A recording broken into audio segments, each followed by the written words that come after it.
Ceci est la version audio de la manne quotidienne.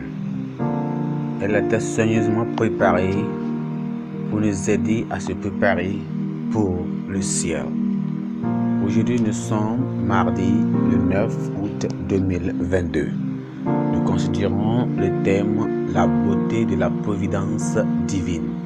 La beauté de la providence divine. Prions ensemble. Père, nous te remercions ce matin, te donnons la grâce, nous te bénissons pour la santé et la vie que tu nous as donnée. Te remercions parce que tu nous as donné l'autorité, l'opportunité d'être comptés parmi les vivants ce jour.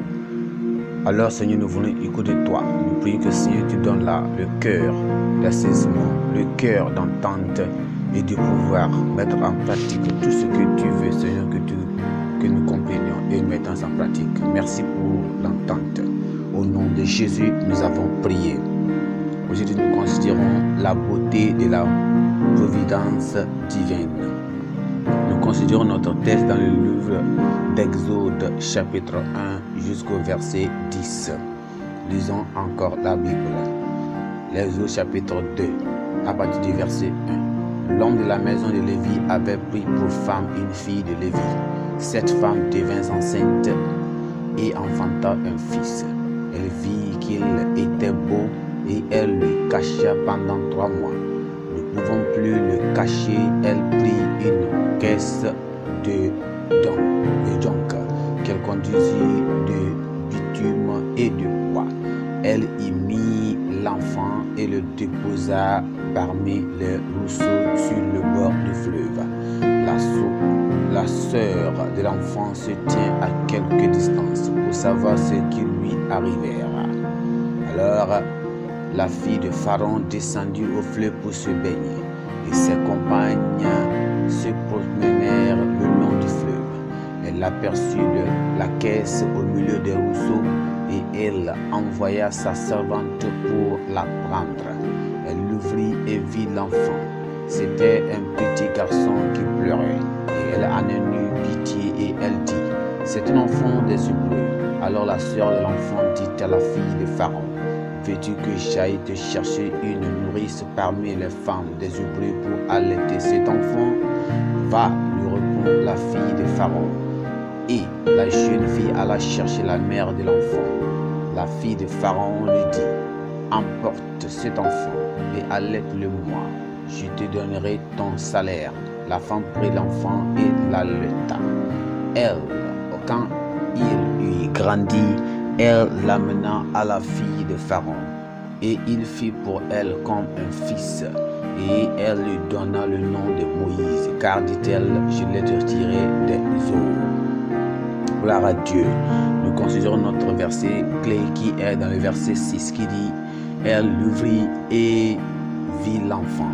C'était un petit garçon qui pleurait. Elle eut pitié et elle dit, c'est un enfant des Hébreux. Allons-y dans le message. Vous avez peut-être entendu dire que les nuits les plus sombres produisent des étoiles les plus brillantes.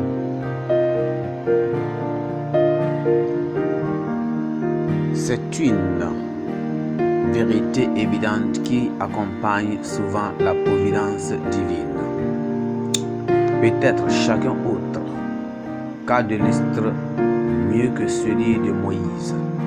Il est un témoignage éloquent de la sagesse, de l'attention et de la direction de Dieu qui défie les raisonnements humains.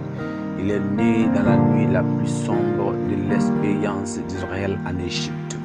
À cette époque, sur un ordre de Pharaon, tout bébé mâle né d'un juif devait être tué. Il s'agissait d'un génocide systématique destiné à faire disparaître les juifs avec le temps, car leurs femmes seraient simplement assimilées par les Égyptiens par le biais du mariage. Remarquez que les parents de Moïse étaient des Lévites dévoués et pleins de foi. Rien d'autre n'aurait pu les insister à défier l'ordre de Pharaon. Comme il devenait impossible de cacher le bébé de Moïse, ils l'ont placé sur le fleuve Nil, sur une petite arche. Dans sa providence, Dieu a fait en sorte que la fille du Pharaon vienne à la rivière pour le sauver et l'amener sans le savoir à sa vraie mère pour être nourri. Ainsi Moïse, dès le berceau, eut le privilège de se voir enseigner à la fois la voix de Dieu et toutes les dispositions sincères. Au moment voulu, il fut renvoyé au palais en tant que fils de la fille de Pharaon. Il a reçu la meilleure éducation formelle. Pourtant, Dieu est destiné à être une étoile au-delà du trône égyptien. Savez-vous que vous avez une place dans la providence de Dieu? Il a certainement un plan pour votre vie que personne ne comprend encore totalement. Vos défis passés, présents et futurs pourraient bien être la nuit la plus sombre qui brûlera l'étoile la plus brillante dans l'accomplissement de ce plan. Ce dont vous avez besoin alors, c'est d'établir une relation divine ou vivante avec Dieu. Il vous faut également un engagement personnel et persévérant envers sa volonté. Dieu parle aujourd'hui concernant notre volonté, à savoir n'importe où on se trouve. Il veut que nous soyons prêts parce qu'il peut nous trouver, peut nous chercher dans toute situation pour faire que notre sombreté, notre nuit devienne le jour. Notre souffrance devient le jour.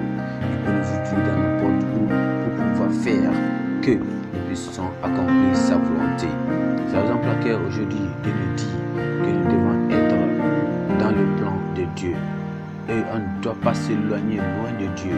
On doit venir près de Dieu pour que Dieu nous utilise pour pouvoir accomplir sa bonne planification. Il veut qu'il nous aide, que nous soyons prêts. Lorsqu'il nous appelle, nous allons répondre à son appel.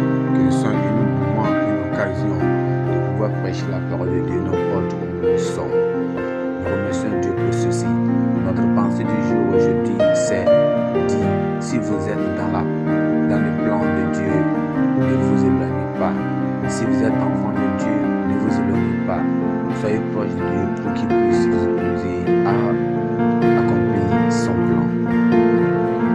Prions ensemble, Père, nous te remercions ce jour, nous te remercions pour la santé, nous te remercions pour le bon Dieu qui nous a donné pour pouvoir écouter ta parole. Nous prions, Seigneur, aide-nous, Seigneur, comme nous, étant enfants de Dieu, nous sommes dans ton plan, que nous n'avons pas les noms de toi, nous sommes toujours près de toi, pour que, Seigneur, tu nous envoies et tu nous utilises pour accomplir ta volonté envers le salut des âmes perdues.